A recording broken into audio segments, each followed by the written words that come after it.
Welcome inside the War Room. I'm your host, Andrew Valancourt, and we're back today for episode 38 of the Dynasty War Room podcast. On today's show, we're going to talk about players that you can target with the best playoff schedules. So we're only a few weeks away from the fantasy football postseason, and so to get you ready for your playoffs, we're going to run through some players at each position that have very strong playoff schedules, as well as a couple players to avoid at each position where the schedules are not very favorable. So before we get into that, just want to remind everyone, as always, to give us a follow on whatever platform you're currently listening to us on. We're on every platform out there that carries podcasts, so make sure you follow, leave a 5-star review, and if you're on social media, go give us a follow on Twitter at Dynasty War Room, and you can find us on Facebook as well, same with YouTube. So we're pretty much on everything out there, so go find us, give us a follow. We will be happy to engage with you. And without further ado, let's just jump right into today's show and kick things off with quarterbacks. So at the quarterback position, it's one of those things where you're likely going to be starting your studs pretty much regardless, because just the nature of the position and how limited it is. However, if you are looking to make some sort of trade, or you've had some injuries, or it's a super flex league and you need a stronger second quarterback or something like that, you're just looking to, take a shot on somebody to line up your postseason schedule.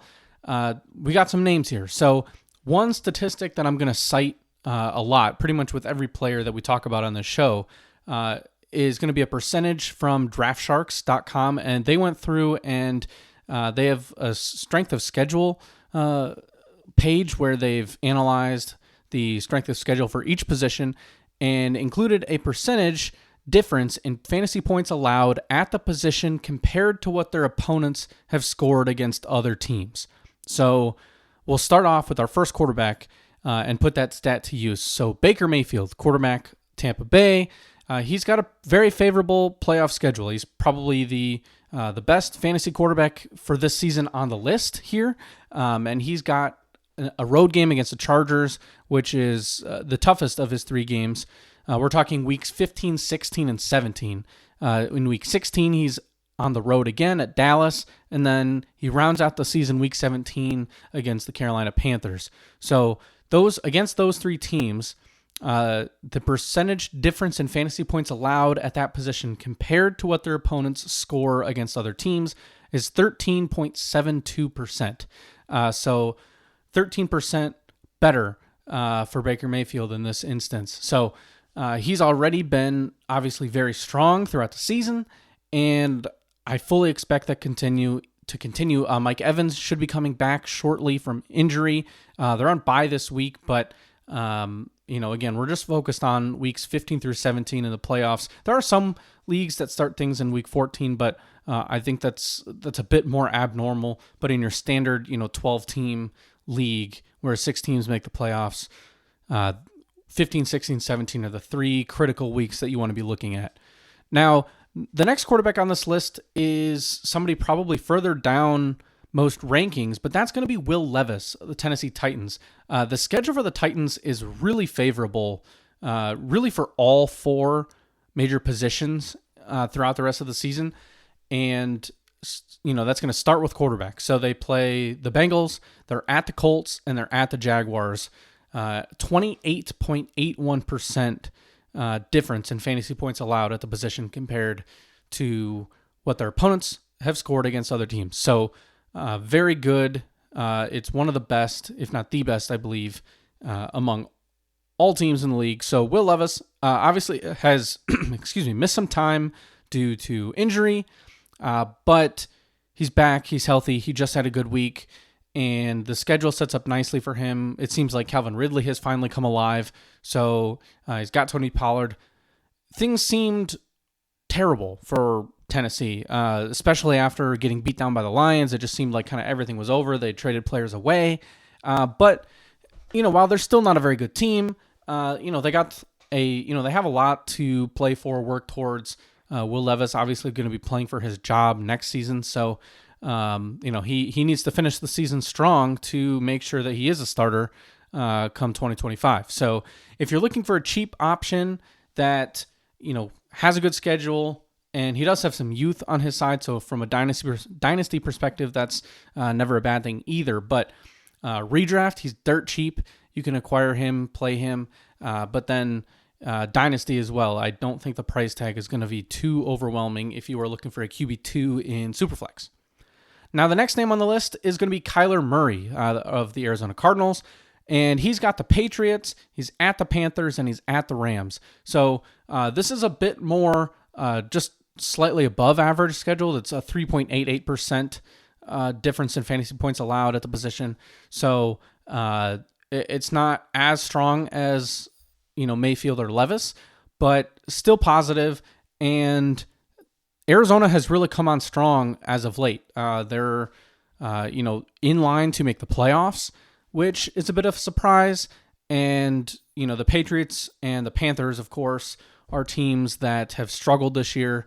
The Rams, to round out the season, a divisional game that is certainly a matchup that could produce a lot of points.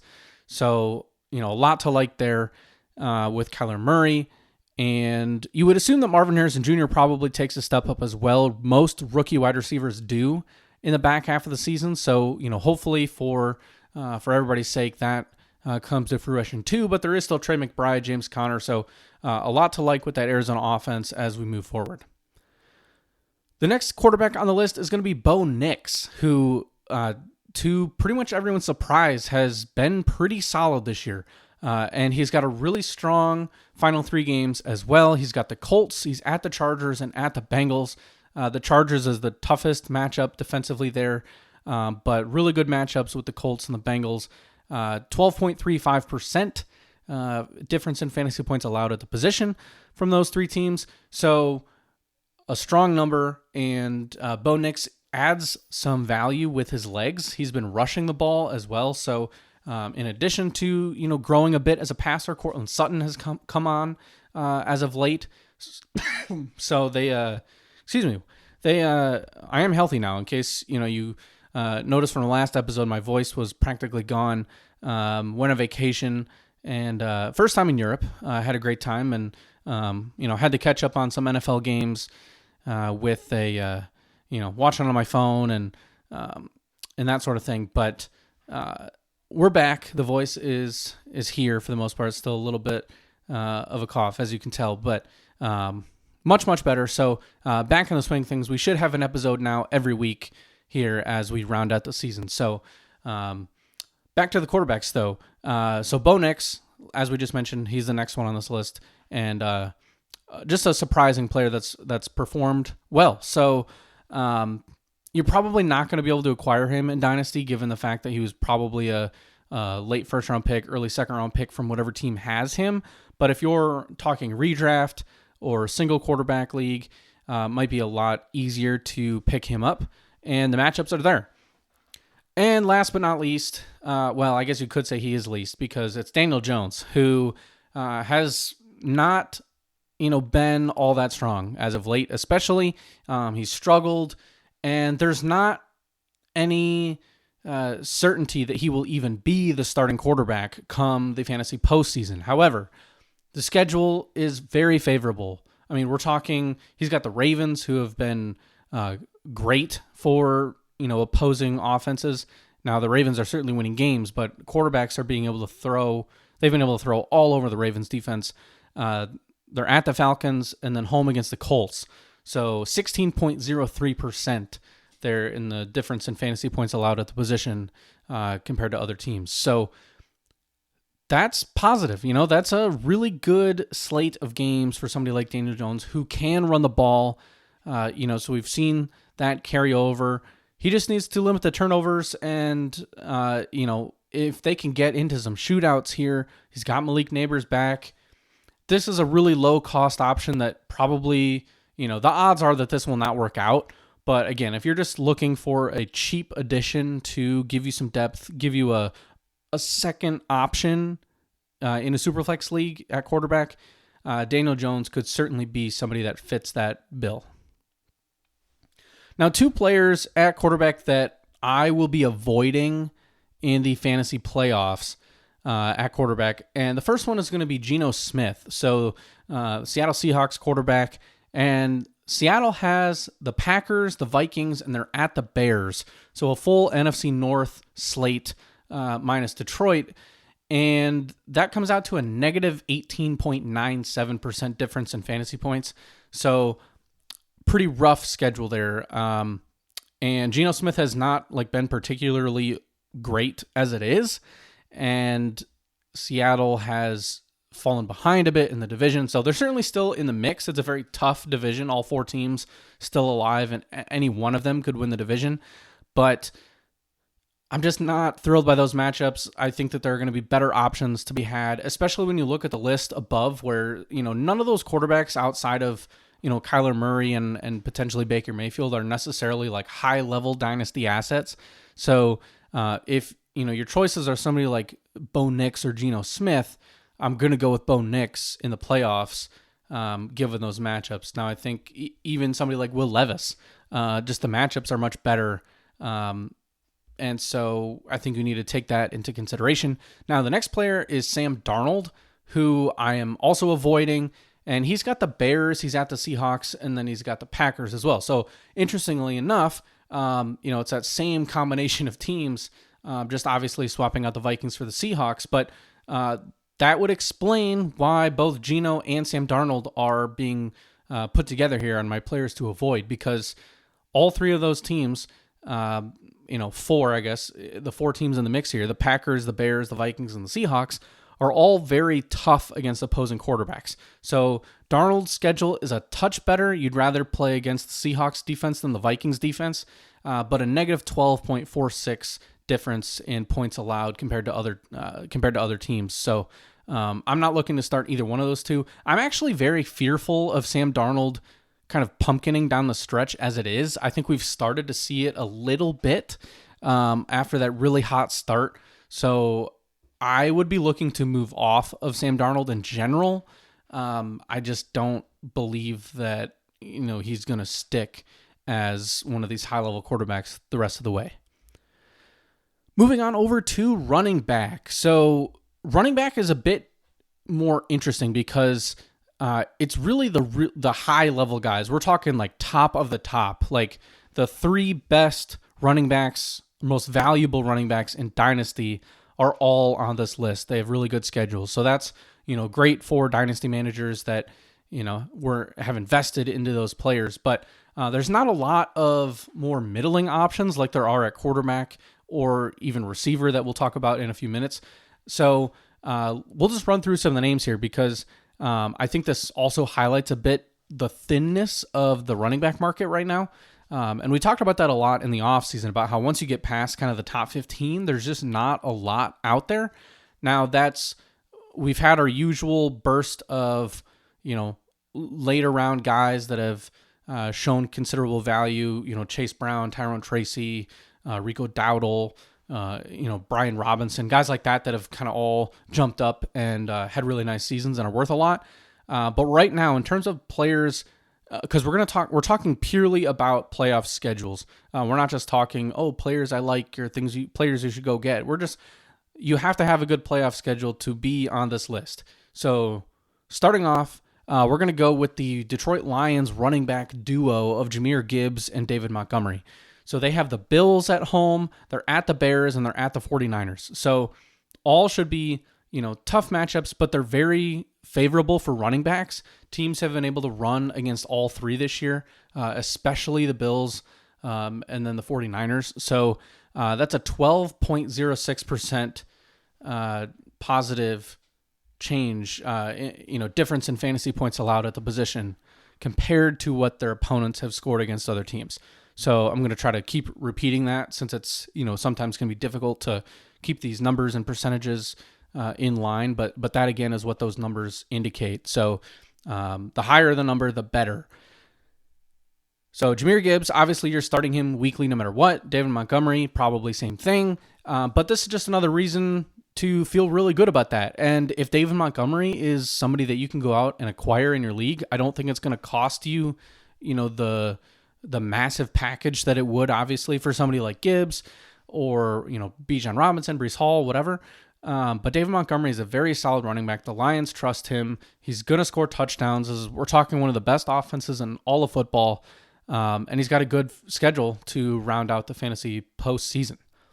Now, second on this list is going to be James Conner. So the Cardinals in general are just another one of those teams like Tennessee where they have a really good schedule in weeks 15 through 17 for fantasy. So they have the Patriots, and at the Panthers, and at the Rams. So a 14.7% difference there.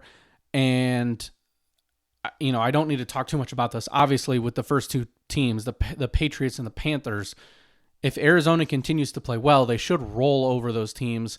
That's going to be a big, scoring opportunity for James Conner in terms of touchdowns on the ground and, receptions. He's going to play a lot. We just haven't really seen much from Trey Benson, who is somebody that could be a good stash if you're in redraft, especially if you have James Conner, because that schedule is so nice. He's probably on your waivers. You can get him easily. But even in Dynasty, that's still, he's been pretty disappointing. If you are a James Conner manager and you think that, you want to poke your head around and see if Benson could be acquired for cheaper than what he was drafted, you certainly could try. But I love the schedule for James Conner.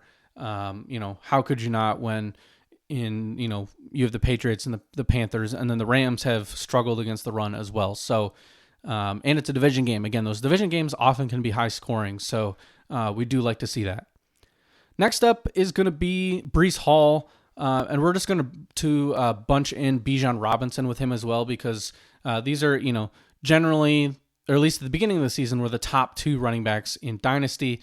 I think now Jahmyr Gibbs has probably jumped to Breece Hall, but obviously Hall is still, right up there near the top. So Breece Hall has at Jacksonville, home against the Rams, and then he's at the Bills, 12.81% difference in fantasy points there. And then Bijan Robinson is at the Rams, home against the Giants, and at the Commanders for a 7.4% positive change there in fantasy points compared to what they give up to other teams. So both those players, obviously you're going to be starting them weekly. There's not a ton to say about those guys. They're going to be in your lineup. But if there is somebody in your league that has kind of soured on Breece Hall with the struggles that the Jets have had, or, the involvement that Braylon Allen has been able to have. Same with Tyler Algier. They've been sort of these annoying handcuffs, but they're still elite running backs. They're going to produce down the stretch here in the postseason. So if you're looking to make a big move, obviously you can, shoot for the top and aim for one of these two. I prefer Robinson over Hall, but again, I think Hall is probably going to be cheaper to acquire. So just keep that in mind as you enter the postseason. And last but not least is going to be Tony Pollard. So we have another Tennessee Titan, and he's got the Bengals, the Colts, and the Jaguars. The Bengals at home, the other two on the road. And that's a 4.93% positive swing for running backs against those three defenses. And so it's a bit of a smaller percentage, but still positive. There's not a ton of running backs that overall have positive matchups in all 3 weeks, or just overall the percentage is doing, is high in those 3 games. So, but Tony Pollard, I think, sets up, again, he's been the dominant running back. He's been the clear starter. We've talked about him before as somebody that I think we probably a month or two ago as a player that I thought was worth targeting after we saw that he was the clear starter. So I think that's still the case. Now he's got a good final schedule to boot. So Tony Pollard, definitely probably the cheapest name here to acquire, other than maybe James Conner. So if you're looking for, someone to get with a second round pick as opposed to trading a first and then a bunch of other things for, one of those top level guys, I think Connor and Pollard both are good players to target with second round picks. Now, given the fact that, a lot of people probably don't have one of these top running backs necessarily, and if you do, or if you don't, the odds of acquiring them in a trade are low. I wanted to mention a few other players that have strong, playoff weeks, but just, kind of one by one, who was a good week 15, who's a good week 16, and who has a good week 17 that you could take a look at it, depending on the players that you do have on your roster. If you feel that you need to supplement that with somebody in one of the weeks, obviously you want to, depending on whether or not your team is in line for a bye week, that should tell you what week to prioritize. If you are, a 3, 4, 5, or 6 seed, you have to prioritize week 15 because week 16 and 17 is not going to matter unless you get there. So if you're looking, and then if you're a bye week team, you can obviously forget about week 15 and focus on week 16 and then week 17, depending on, your league format. If, payouts go down to third place, you just have to make sure you don't go 0-2 and you're going to be in the money. So let's talk about week 15 first. So I got 2 names with really good matchups there that are much cheaper to acquire than the other names that we've talked about. So first is going to be Rico Dowdle of the Texans, or of the Texans, of the Cowboys, the other team in Texas. And the Cowboys play at the Panthers in week 15, and obviously that is a great matchup given the Panthers have struggled all season against the run. And then Brian Robinson of the Commanders is at the Rams. That's another pretty solid matchup. And so those are 2 players that you can target in week 15. In week 16, 2 players that you might be able to take a look at. We got one very cheap option and then one, a little bit more expensive. So we'll start with Alexander Madison of the Raiders, and they get to go against the Jacksonville Jaguars at home, while Josh Jacobs of the Green Bay Packers takes on the New Orleans Saints up at Lambeau Field. So 2 very good matchups there. And then in week 17, the best matchup on the week, it's always going to be whoever plays Carolina. So in week 17, it is Tampa Bay. So if you have Rashad White or Bucky Irving, those both would be good starts given that they play Carolina. So keep those names in mind. And then 2 players to avoid at running back. The first one, and this is like a red warning light should be flashing right now. Just be picturing that as you listen to this. Najee Harris of the Pittsburgh Steelers is somebody that you want to, if you're in a redraft league, trade away as soon as possible. And if you're, depending on your situation in Dynasty, it could be a good idea to try to flip somebody like Najee Harris for a James Conner or Tony Pollard or, some similar level running back, because his final 3 weeks, the schedule is brutal for Najee Harris. He's at the Eagles, at the Ravens, and then home against the Chiefs, who have been extremely difficult against the run. That comes out to a negative 25.61% change in fantasy points compared to how teams have done against other opponents. So that's the main takeaway from that is minus 25 is a very bad number. So, the Eagles, they've really kicked things into gear. They've been playing well. The Ravens obviously have been scoring a lot of points, and for a Steelers offense that, against those 3 teams, they're going to have to throw the ball a lot. And then the Chiefs just in general have one of, if not the best run defense in the league. They're right up there at the top. Same with the Lions. So those 2 teams in particular, you don't want to run against. So Najee Harris is somebody that I'm avoiding in the fantasy playoffs. And then the other name is going to be DeAndre Swift. So he goes on the road to the Minnesota Vikings. Then he plays the Lions and then the Seahawks.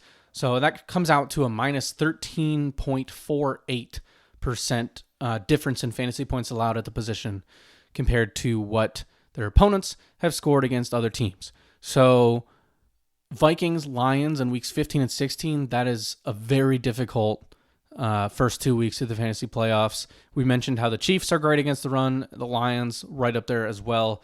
Just one of those defenses that you do not want to start a running back against. It doesn't matter how good you are. The Lions have shut down opposing running backs.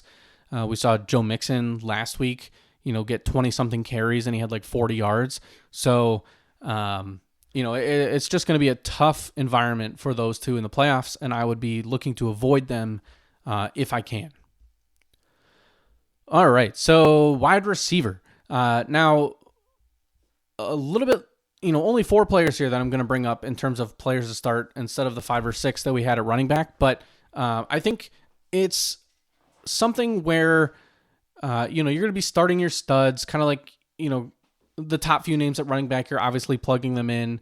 I think running back tends to be the name or the position where, your starts and sits in the playoffs can make the biggest difference, where you can have some of those players kind of come out of nowhere. So obviously, just to keep this in mind, I named, these big name running backs that are already rostered, that you're not going to be able to acquire in a trade, but the handcuffs for those players will also have significant value should any of them get hurt. So we mentioned Trey Benson, but Braylon Allen with the Jets, or Tajay Spears, assuming he's healthy, if Tony Pollard goes down, Tyler Algier for Atlanta, whichever one of the other Detroit Lions running backs stays healthy. So keep that in mind. We have very clear, obvious handcuffs for all of those players.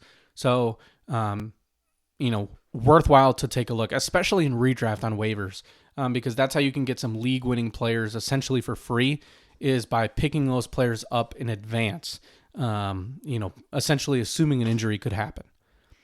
Now, at wide receiver, though, that philosophy doesn't quite work out the same way, so that's why we don't have quite as many players listed here, but still some pretty good matchups, some good players here. We're going to kick things off with Malik Neighbors. So we talked about the Giants' schedule for Daniel Jones, but again, the Ravens, Falcons, Colts, 17.7% change in fantasy points allowed at the position, compared to what other teams have scored, or what their opponents have scored against other teams. So Malik Neighbors has been great this season. He's had a bit of a slow return coming back from the concussion, and that's kind of paralleled with Daniel Jones having some really rough games.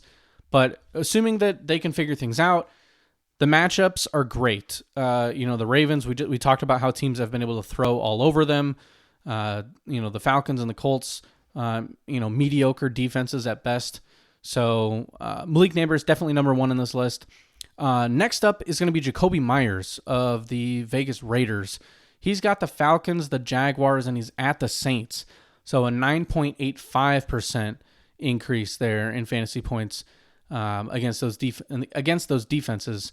And, having the first 2 weeks at home in a dome, the Saints also playing a dome. So we do love to see that. Don't have to worry about the weather in those colder weeks. And Jacoby Myers has surprisingly been, a very good startable player, especially since trading Devontae Adams. So he's the clear number one there. Obviously, Brock Bowers is going to get a lot of targets too. Excuse me. And the quarterback position is a big question mark. That could be Desmond Ridder. So obviously, you got to kind of monitor that situation, because if things just completely fall apart, that's obviously bad news. I think that most fantasy managers would prefer that they just stick with Gardner Minshew, because we know how that looks. But something to keep an eye on, and we'll see how things shake out before the playoffs. But if he continues to put up the points that he is now, he does have a very favorable schedule, and that's why he makes this list. Next up is going to be Calvin Ridley. So another Tennessee Titan. That's 3 in a row. And in fact, it would be 4. I'll say this now. It would be 4 if, they had a more of a clear option for fantasy at tight end. They have a favorable tight end schedule as well. So, but spoiler alert, we don't have a Tennessee Titan in the tight end section. But Calvin Ridley has come on strong as of late. Seems to have figured things out. Got the Bengals, the Colts, and the Jaguars. 14.3% difference in fantasy points allowed at the position. And I think he's kind of a sneaky buy candidate right now. I just acquired him in the league, actually, for a second-round pick.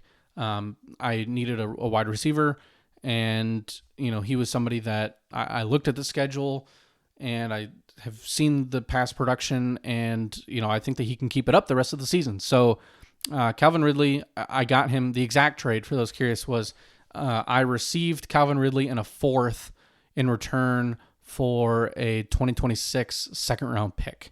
So that was that deal, and I think that you can get something like that done in your leagues if you're looking for a receiver, and I do like the Tennessee schedule the rest of the way.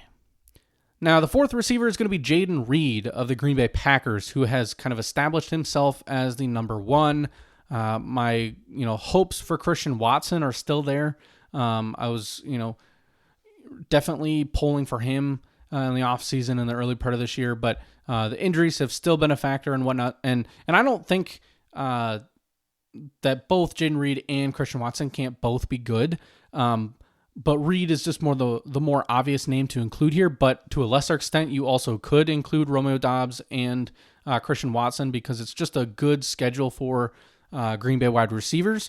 They have at Seattle, then they're home against the New Orleans Saints, and then at the Minnesota Vikings for a 7.03% difference in fantasy points. Now, two wide receivers that I will be looking to avoid in the fantasy playoffs. The first one is going to be Brian Thomas Jr.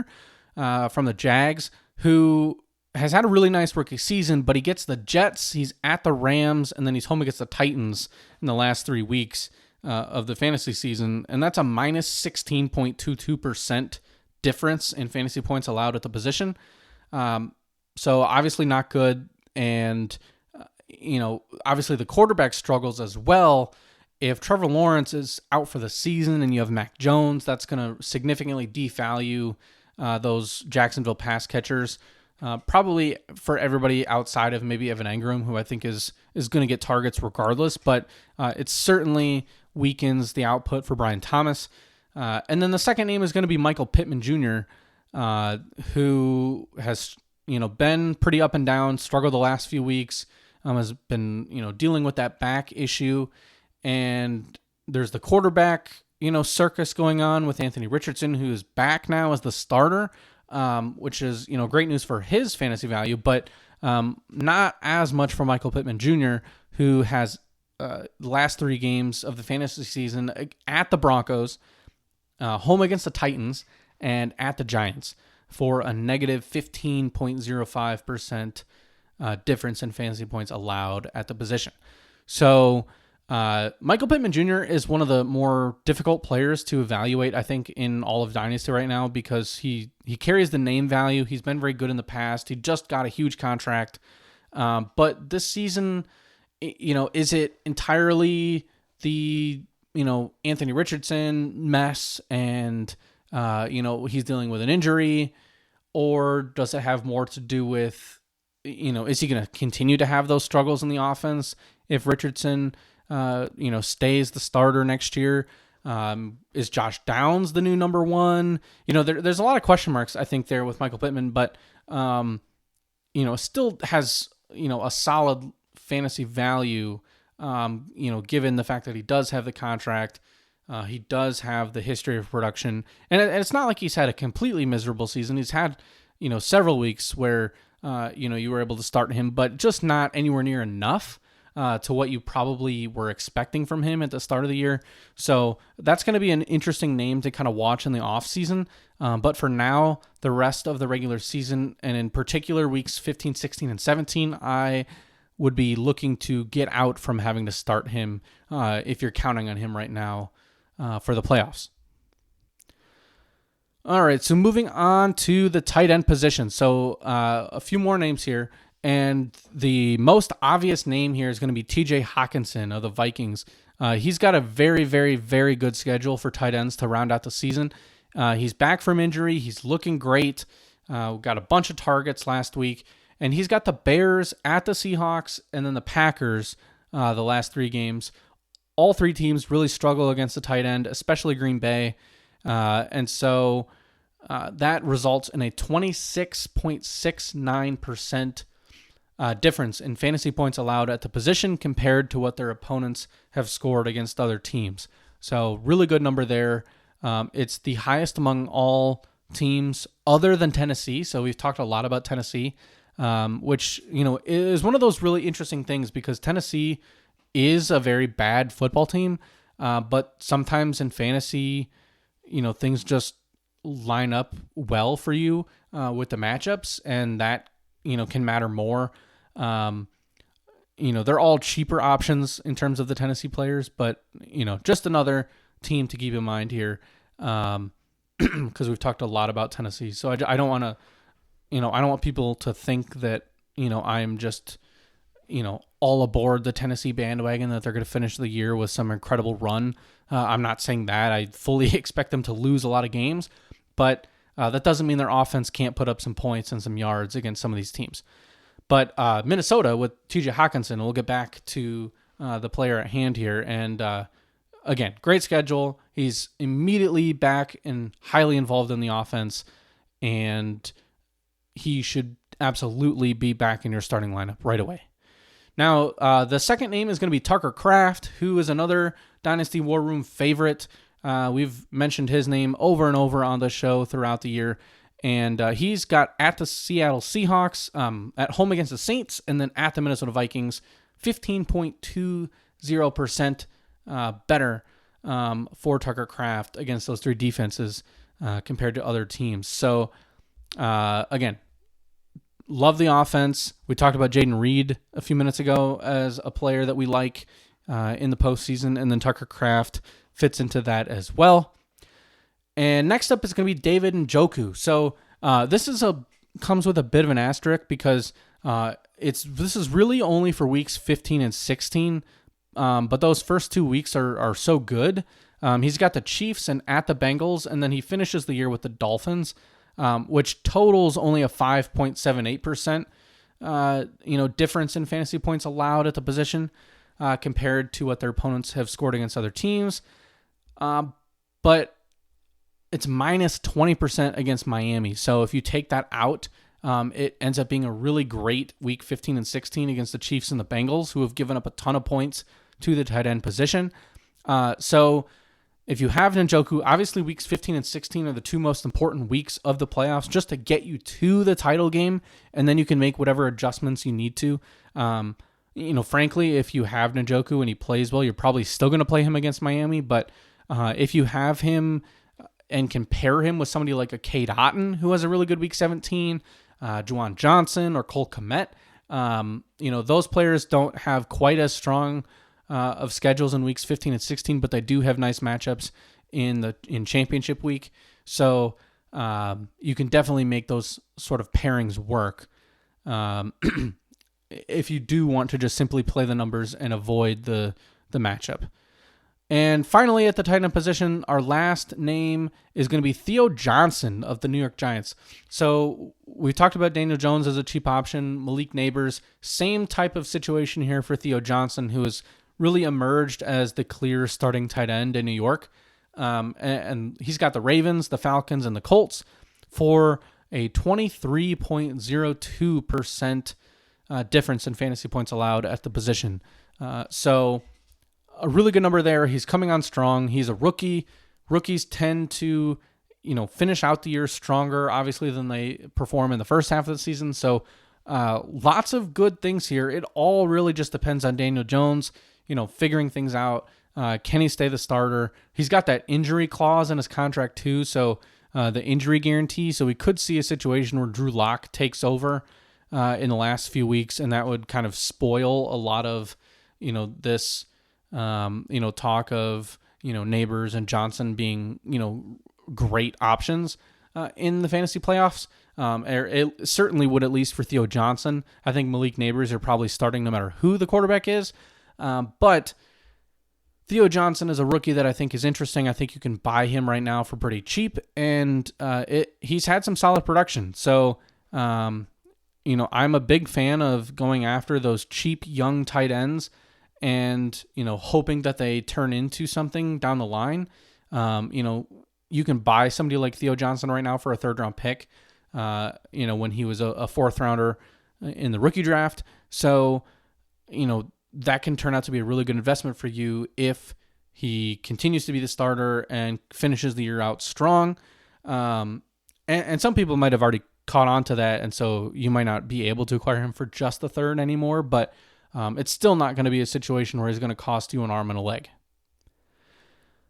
And two tight ends to avoid. So neither one of these guys necessarily like a top elite option, but would absolutely be looking to avoid playing Jonnu Smith of the Miami Dolphins in the fantasy playoffs. He's got at the Texans, 49ers, and at the Broncos. for a minus 27.77 difference in fantasy points allowed at the position. And next is going to be Mike Gesicki of the Bengals, who has at the Titans, home against the Browns, and home against the Broncos for a negative 19.04% difference in fantasy points allowed at the position compared to what their opponents have scored against other teams. So those two situations, the wide receivers are obviously the star weapons, the pass catchers that you want to be looking at. And again, some people might think that just you can group tight ends and receivers in all together in terms of what defenses are good and bad to play those players against, but that's not the case. The numbers in terms of, who is, a team that you can play tight ends against and have a lot of success is going to be different than the wide receivers. Some defenses simply don't, game plan to stop the tight end position as well as other teams. So it's just an interesting thing to look at, and that's why, I've mentioned these percentages and why you don't see all of the same players, lined up that are pass catchers. So, we have Sam Darnold, an example, as a player that I would avoid because the schedule is not great for quarterbacks, but I would start TJ Hawkinson because the schedule does end up being very favorable for the tight end position. So there you have it. Players to target in terms of, having good matchups in the postseason. At quarterback, we had Baker Mayfield, Will Levis, Kyler Murray, Bo Nix, and Daniel Jones. Running back, we have Jahmyr Gibbs and David Montgomery, James Conner, Breece Hall, Bijan Robinson, Tony Pollard. And then at wide receiver, we have Malik Neighbors, Jacoby Myers, Calvin Ridley, and Jaden Reed. And at tight end, TJ Hawkinson, Tucker Kraft, David Njoku, and Theo Johnson. So there you have it. Players with the best playoff schedules. Hopefully you've looked at your own lineups as we approach the fantasy playoffs, because this is kind of the time of year where you need to, figure out whether you're pushing for a bye or not, make whatever necessary trades you need to do, because your league's trade deadline might be coming up here over the next couple weeks. I know a lot of leagues don't have trade deadlines anymore. Most of mine, or at least all the ones that I run, still do, because I'm not a believer in the making trades during the playoffs. That's a big discussion, I think, right now in the Dynasty community that I'm sure will become a topic of discussion again over the next month or two. But in your redraft leagues, there certainly will be trade deadlines. So go out now, look ahead before everyone else in your league starts to make these decisions and, make trades that you wish you would have done yourself. And one other just piece of advice that's important is if you are, in the 2, 3, 4 spot in your league right now, make the extra move to secure the bye week. Getting a top 2 seed in your playoffs is absolutely a huge deal, and it really affects your chances to win your league and obviously finish in the money. If the top 3 positions in your league get paid out and you don't have to play until the semifinals, all you have to do to, at a minimum, get third place is avoid going 0-2 in weeks 16 and 17. But your odds of winning a championship in your league are twice as high if you're a top 2 seed compared to if you're in the 3 through 6 range and you have to play in that quarterfinal round. Because all these teams that are making the playoffs are going to be good teams. Anything can happen in the playoffs. It's just a 1 week and you're done. So you don't want to, think that you'll be fine and don't make that move that, if there's somebody that you can put in your lineup for a 3rd round pick that is really going to help you. And that's the difference between being the 2 seed and the 3 seed. You will probably regret it if you don't secure the bye. So, use this as your motivation. If you're looking to make that move to push your team over the top, it usually is worth it for you to get that bye week. So there you have it. That is this week's episode. We'll be back next week. We might do some trade review, talk about some trades that I've seen across all of my leagues, or dig into some other ideas here as we push towards the fantasy playoffs.